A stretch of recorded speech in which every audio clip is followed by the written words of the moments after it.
प्रधानमंत्री आवास योजनेतील दिवाळी नवीन घरात असा एक कार्यक्रम आहे।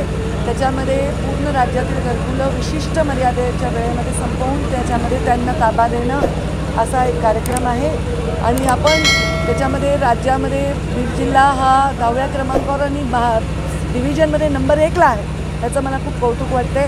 आणि ही घरकुलांनी लोक स्वतःच्या घराच्या मालकीच्या घरात जातील आणि दिवाळी त्यांच्या घरात आनंदाने साजरी करतील। प्रधानमंत्री नरेंद्र मोदीजींचा जसा एक आदेश आहे की लोकांनी स्वतःच्या घरात दिवाळी साजरी करावी, अशा प्रकारे आवास योजना राबवावी आणि त्यानुसार आम्ही काम करत आहोत। आता लाभार्थ्यांच्या काही तक्रारी होत्या का? तुम्ही आता खर्चवलं आहे कर्मचाऱ्यांनी की कुणाचे? नाही, आता आमचे आमदार धनंजय मुंडे, जिल्हा परिषदचे आमचे जिल्हाधिकारी आणि CEO सगळे होते।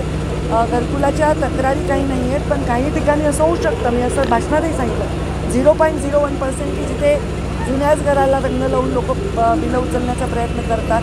गावामध्ये असतात काही अशी मंडळी दबाव टाकून, तर ते होऊ देऊ नका असं सांगितलं। आणि रोजगार हमीची कामं जी पूर्ण झाली आहेत, जी कामं पूर्ण झाली आहेत वेगवेगळ्या निधीत, त्या कामांना कोणाचे बिलं न काढणे किंवा कोणाला जाणीवपूर्वक थांबवणे असे अन्याय होऊ देऊ नका।